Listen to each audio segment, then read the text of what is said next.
Krishna Chaitanya Prabhu Nityananda Shri Radha Srivasadi Gaur Bhaktivinoda Hare Krishna Krishna Krishna Hare Hare Hare Rama Rama Rama Hare Hare. Om Namo Bhagavate Vasudevaya. Om Namo Bhagavate Vasudevaya. Om Namo Bhagavate Vasudevaya. Om Namo Bhagavate Vasudevaya. Om Namo Bhagavate Vasudevaya.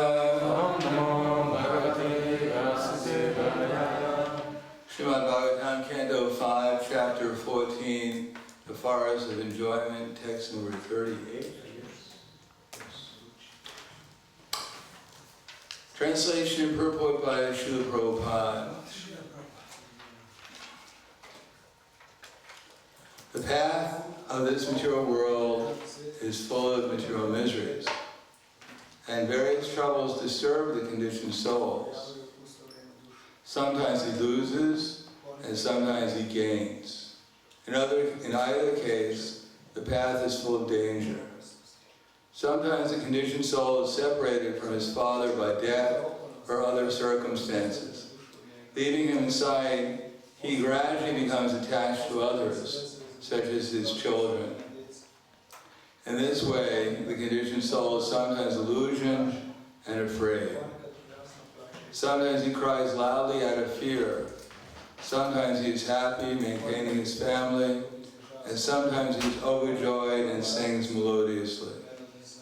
In this way he becomes entangled and forgets his separation from the Supreme Personality of Godhead since time immemorial. Thus he transverses the dangerous path of material existence, and on this path he is not at all happy. Those who are self-realized simply take shelter of the Supreme Personality of Godhead in order to get out of this dangerous material existence. Without accepting the devotional path, one cannot get out of the clutches of material existence. The conclusion is that no one can be happy in material life. One must take the Krishna consciousness. Everyone got that? Can anyone repeat what I just read? Anything about what I just read? We cannot become happy without Krishna consciousness. Yes, that's good, at least something. Let's read it again. Actually, you can repeat it. The path of this material world is full of material miseries, and various troubles disturb the conditioned souls. Sometimes he loses, and sometimes he gains. In either case, the path is full of danger. Sometimes the conditioned soul is separated from his father by death or other circumstances. Leaving him aside, he gradually becomes attached to others, such as his children. In this way, the conditioned soul is sometimes illusioned and afraid. Sometimes he cries loudly out of fear. Sometimes he is happy, maintaining his family. And sometimes he is overjoyed and sings melodiously. In this way he becomes entangled and forgets his separation from the Supreme Personality of Godhead since time immemorial. Thus he transverses the dangerous path of material existence. And on this path, he is not at all happy. Those who are self-realized simply take shelter of the Supreme Personality of Godhead in order to get out of this dangerous material existence. Without accepting the devotional path, one cannot get out of the clutches of material existence. The conclusion is that no one can be happy in the material world. One must take the Krishna consciousness.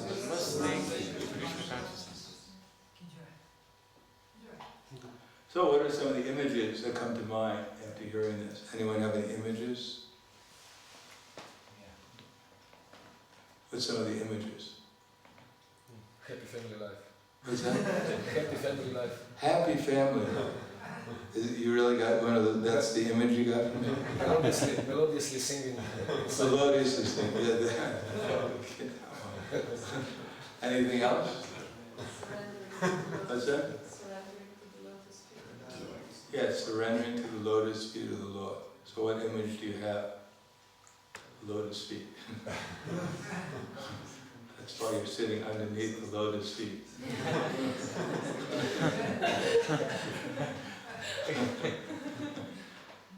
Anything else? This is one big family, and we sing melodiously. Okay, so actually we're supposed. Why are we actually having the Bhagavatam class? We're actually supposed to remember the whole thing, whatever we hear. That's why Prabhupada, he wanted us to chant the verses, and he said that we should chant the verses many times, and then we remember them. And by the time we finish hearing the whole Bhagavatam, we should have remembered the whole Srimad Bhagavatam. Sometimes that doesn't happen. And therefore we have to go back and read it again. But that's why these books were written, so that we can actually go back and read it again. But one thing about it, if we want to remember, we have to, one easy way of remembering is forming images, besides repeating. Then we form, so some of these, we should try to form an image, just like when I was saying, and sometimes he sings melodiously. So we can get an image of a person singing melodiously.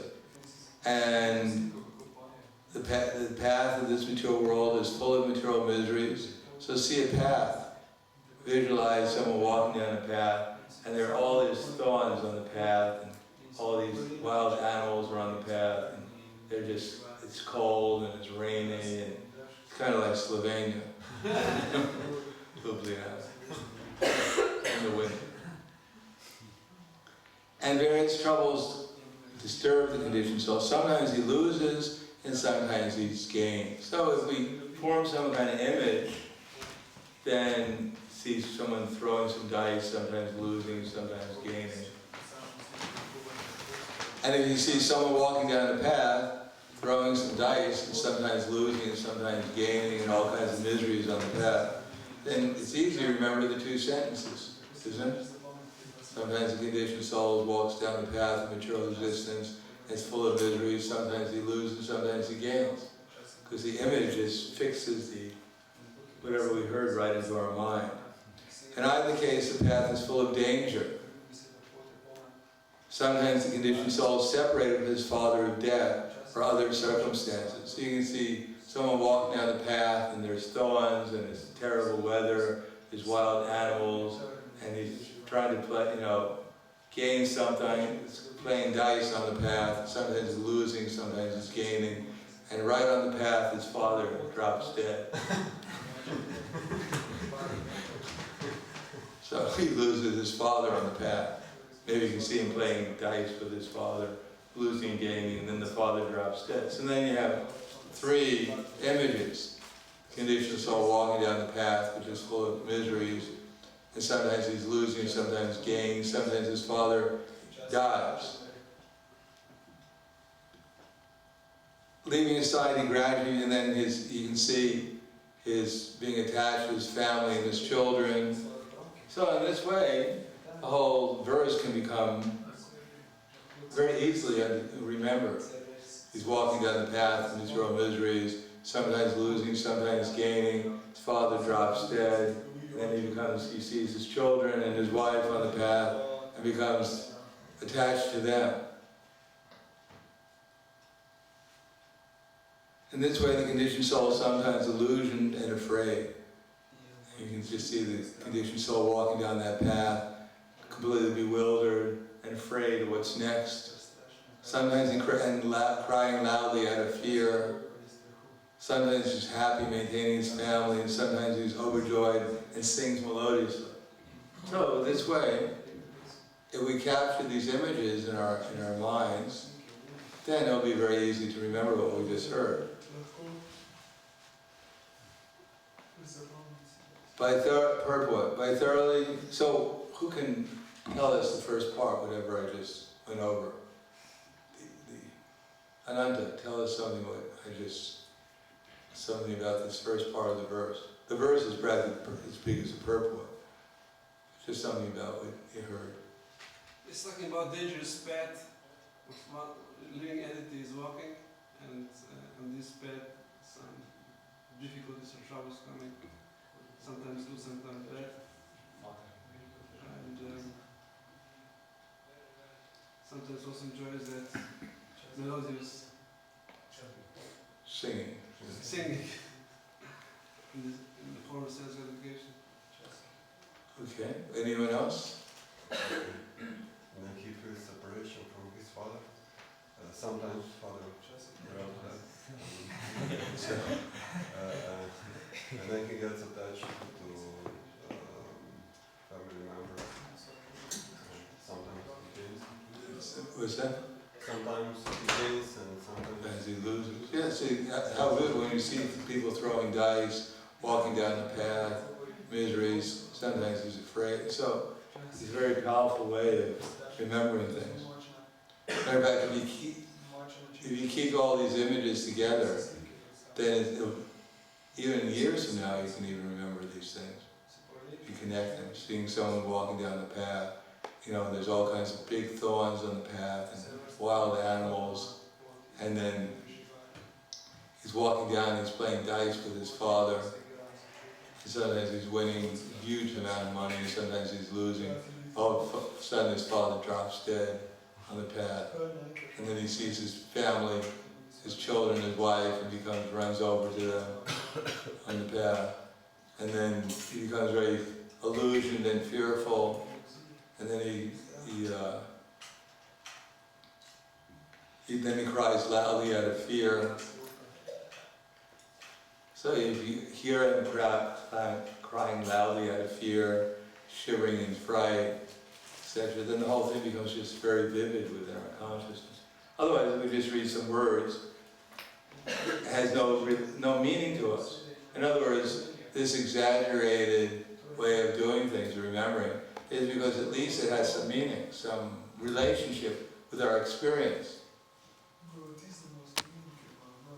But otherwise, we read these things unless we, think of ourselves walking down, our material existence, and etc. Unless we relate it to our own existence, which takes some time of thoughtfulness, then it's very hard to actually take this seriously and remember it. Of course, just visualizing someone walking down this path full of thorns and all kinds of dangerous animals and bad weather, etc. He's just suffering all the miseries of material existence on this path. Is, somewhat artificial also. But at least it brings us into something which is within our experience. Thorns and dangerous animals and bad weather, and then gaining and losing, throwing dice, gambling, and someone dropping dead or dying and leaving one. So at least it's within our experience it brings us. And that's why we think about things. Prabhupada says we take things seriously. If we, just like someone's good qualities, we take them seriously if we love them. And if we don't love them, then we don't take whatever good they're doing very seriously. Like he says, if Indra praises himself, no one takes him seriously. But if someone else praises Indra, then everyone takes it seriously. So similarly, if we love someone, then whatever they're doing, just like a little child, 5 years, a few days old or a few months old, he goes, goo goo goo goo. And suddenly it's on Facebook, the mother's putting it on Facebook. He talked, he said, Papa, Papa. It's all over the world. Now, if we say Papa, it's very unlikely. Everyone's going to put it on Facebook and it won't make the newspapers either. Nor will that little child saying Papa make the newspapers. But for the mother, it's a very important event. So similarly, if we relate these Bhagavatam to something important, or something that leads within our experience, then it becomes meaningful. Otherwise, it becomes just another Bhagavatam class, and they said something, I can't remember what it was. And we laughed a little bit, and I stayed asleep a few minutes longer than I used to. But no, I actually have to, the essential thing is to see it in relationship to our existence, something meaningful to our lives. But that's actually quite profound. It takes a lot of thoughtfulness, something that you probably can't easily do during a Bhagavatam class when someone's speaking English, which may not be our first language, and then they're giving us these philosophical concepts which are not so easy to grasp sometimes. And nor are we going to sit there, and start forming images during the class. But when we're reading for ourselves, we can do that. And they'll actually stick. Because ordinarily, just like I said, for me to memorize a verse like this, even if I thought I had a good memory, it would be a little difficult. But to now say, what the verse is, it's quite simple. Someone's walking down the path of material existence, it's full of miseries. Sometimes he gains and sometimes he loses. Sometimes he's separated from his father that he's attached to by his father's death, and becomes attached to his wife and children. And walking down the path with this attachment becomes illusion and fearful, and sometimes he cries loudly out of fear. So it actually becomes quite easily once you use our ability to imagine, to put these things into perspective, which is more or less has something to do with our existence. And then it becomes even more interesting also, because we like to use our imagination. Not always for the right reasons, but if we use it for the right reasons, our imagination actually becomes spiritualized. Let's see if we can get the whole thing. He is happy, maintaining his family, and sometimes he's overjoyed and sings loudly, melodiously. In this way he becomes entangled and begets the separation from the Supreme Personality of Godhead since time immemorial. So you just see this person, he's walking down the path, he becomes overjoyed, everything's going great for a few minutes, and then he starts singing melodiously. The next moment he gets entangled, he steps into a bush, gets entangled, and then he was thinking about the Supreme Personality of Godhead, and he's so much pain, he forgets about Krishna.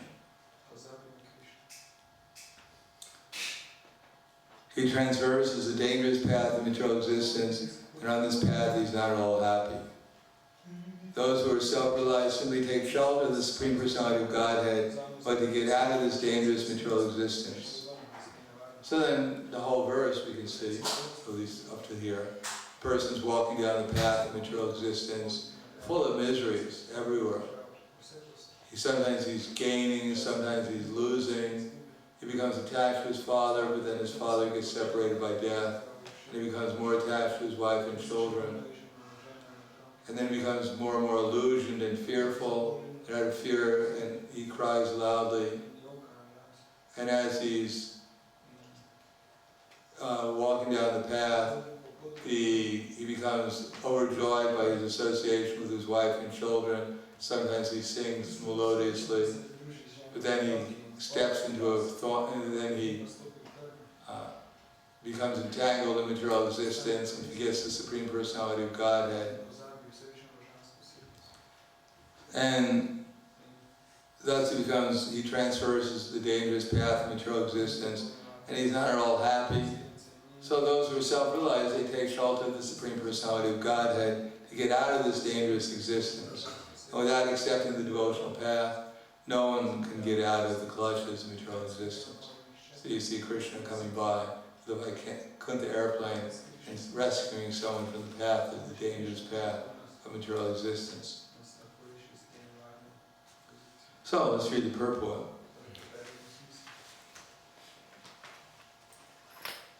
By thoroughly analyzing the materialistic way of life, any sane man can understand that there is not the least happiness in this world.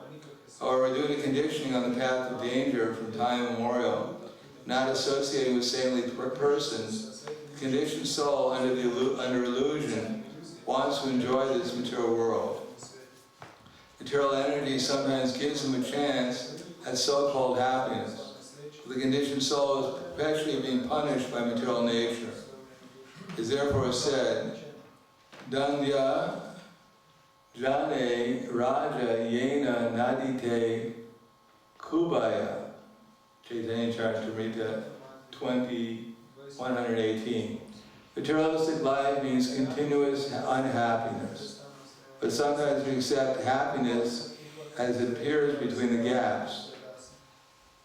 Sometimes a condemned person is submerged in water and hauled out. Actually, all this is meant for punishment, but he feels a little comfort when he is taken out of the water. This is the situation of the conditioned soul. All this Shastra is therefore advised that one associate with devotees and saintly people. Sadhu Sangha, Sarva Shastra Hoy, Koya, Lava Matra Sadhu Sangha, Sarva Siddhi Hoya. Even by a little association with devotees, the conditioned soul can get out of this miserable material condition. This Krishna consciousness movement, therefore, is trying to give everyone a chance to associate with saintly people. Therefore, all the members of this Krishna consciousness society must themselves be perfect sadhus in order to give a chance to fallen conditioned souls. This is the best humanitarian work.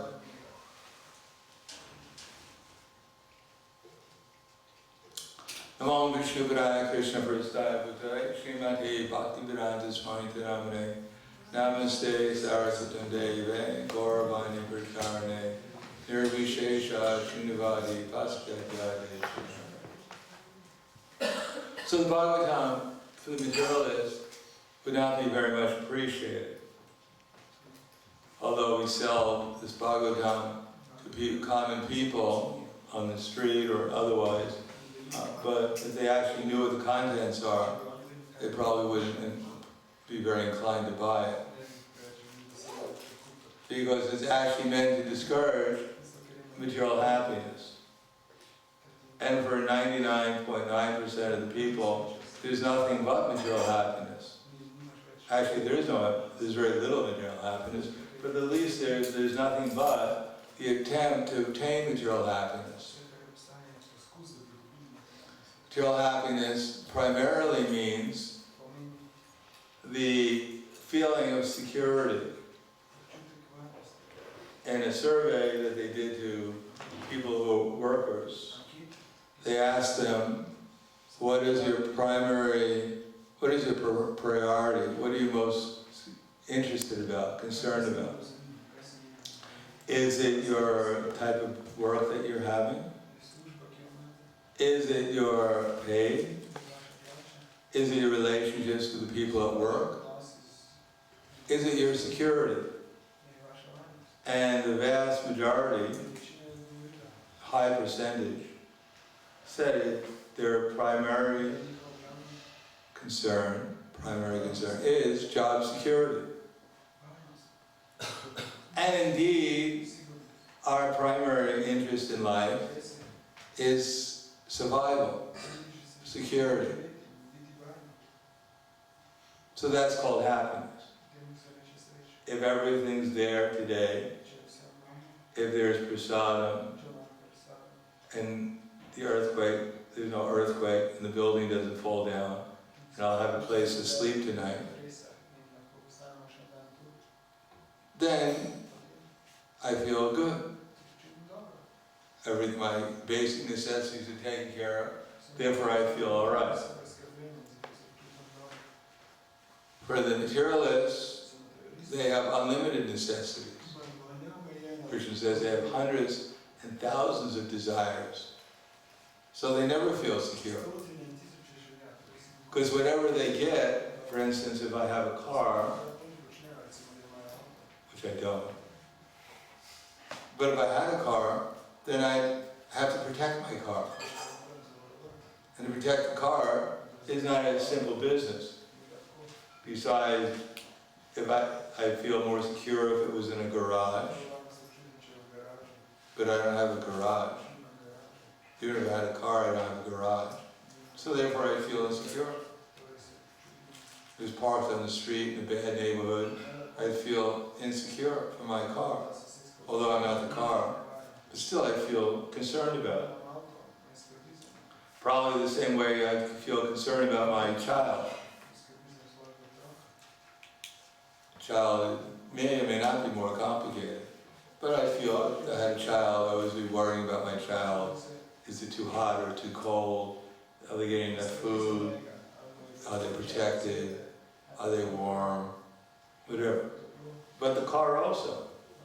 I have to put gasoline in the car, I have to put oil, I have to check and see that the car is tuned up, change the spark plugs.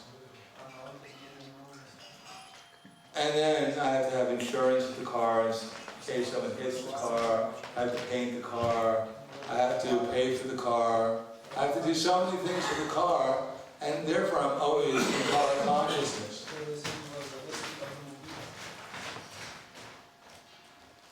So there's so much anxiety having a car. And if I become wealthy, somehow or another, I get enough money, I can get 2 cars. Does that make me twice as happy? No, it makes me twice as anxious. I have 2 things to worry about now. By some kind of pious blessing, now I've gotten 2 cars, and now I have twice as much worry. I can only use 1 car, no, at the most. But now I have twice as much worry because I have twice as many cars. And what am I going to use the car for? Generally, so I can make money, so I can buy another car and have more worries. So in this way, what we think is accumulating material happiness is actually accumulating our problems, our worries. Of course, there's a basic minimum, but it doesn't mean I actually have never owned a car. I owned 1 car for a couple of days one time, before I got smashed. But I didn't smash it, someone else. It wasn't a very long duration. But I've actually survived by using other people's cars. But similarly, most of the things we're anxious about, that we need in order to survive, actually we don't need to survive. They're just things that we've acquired that we think are part of our survival. And that's called happiness in the material world. And in between the happiness, as it says here, sometimes there's momentary pleasure. When everything is taken care of, everything's arranged, and we can sit down, sometimes, rarely, peacefully to eat some prasadam without any anxiety. Or as Prabhupada points out in the previous verse, in household life, sometimes there's momentary festivals of sense enjoyment. But that vision of material existence is not very encouraging for most people.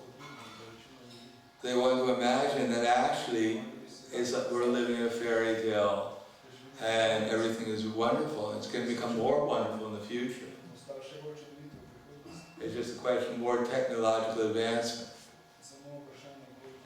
Now we're driving a car and soon the car will fly. Of course we're flying in airplanes. But if airplane flying was so wonderful, then why do they have a little bag inside the airplane? And usually a paper bag in case people bomb it while they're flying. It was so enjoyable. Many people are fearful when the plane takes off. So they want the cars to fly. So when the cars are flying, does that mean everyone will be happy now? So what is technological advancement going to do for us? So we can dial on a telephone, they probably have it now, you can see who you're talking to. You see their miserable face.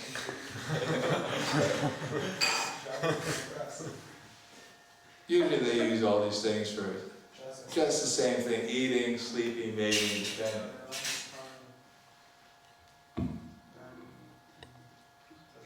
they're 24 hours a day, they're eating, sleeping, mating, defending, but it's not enough time for eating. So they want to have some technological advancement to help their eating, sleeping, mating, defending. So that's one side, as far as material enjoyment. Luckily, it's not the whole Bhagavatam, but it leads up to the 10th canto, so that we can see what's called pravritti. There's nivritti, getting free from material existence, and there's pravritti, the positive spiritual existence in Krishna consciousness. But unless we're willing to give up material existence, we won't be able to accept spiritual existence. It's like if you have an apple in your hand, and then you notice on the floor there's of course they don't exist anymore, but there's a 500 euro note. So you have a choice. You can keep the apple, or you can pick up the 500 euro note. You have to make the decision. So if you don't want to give up the apple, you won't be able to get the 500 euro note, which can give you a lot of apples.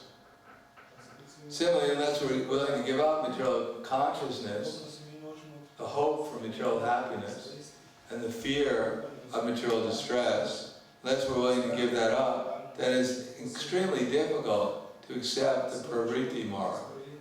Pravritti marg means to actually accept and hear about Krishna without any anxiety for gain and loss. To actually be happy to hear about Krishna, His name, form, quality, and pastime. Therefore, at least from the first canto to the 9th canto, there's a heavy emphasis upon nivritti marg, the misery of material existence, the uselessness of material existence. And most people think this is quite fanatical, this is quite depressing, it's not really, therefore they don't come to Bhagavatam class. Because they're afraid they're going to hear something they don't want to hear. Namely, that material existence doesn't have a very good future. And that will make all their desires, their efforts, their concerns, nullify them. Of course, it goes to the other extreme. They think, well, now let me give up my wife and children and renounce everything. It goes to the other extreme. But the Bhagavatam never says that.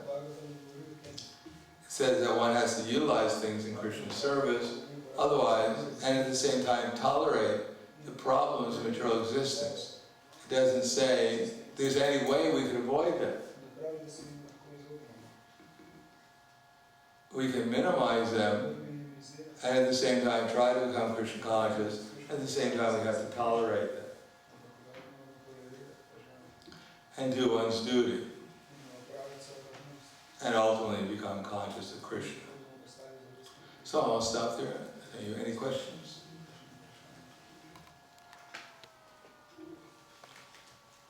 Yes.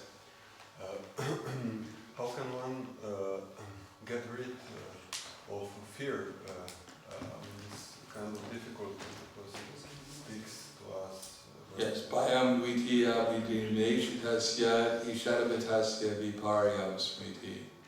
As soon as we turn our face away from Krishna, then we become fearful.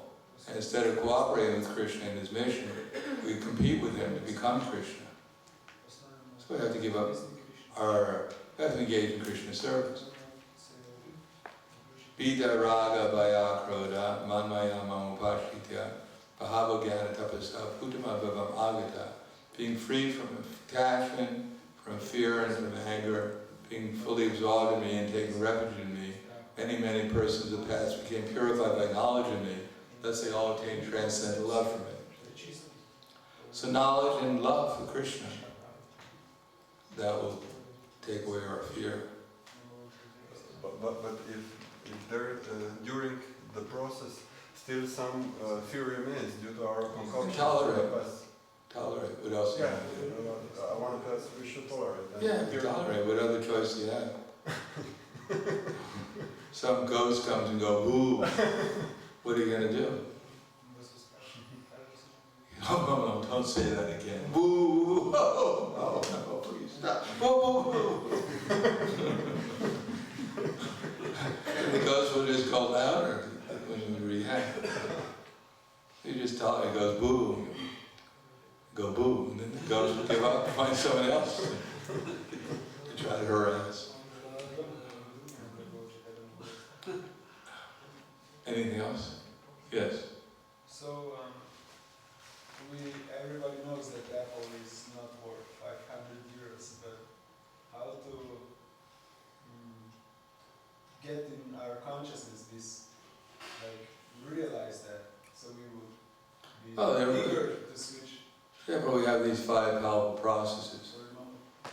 Chanting Hare Krishna, hearing Srimad Bhagavatam, Bhagavad Gita, other scriptures, worshipping the deities, serving the devotees, and living in a holy place, making the places holy by spreading Krishna consciousness.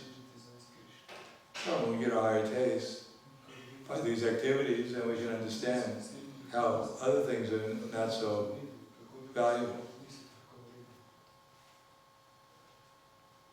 It's like eating prasadam, that everyone has experience.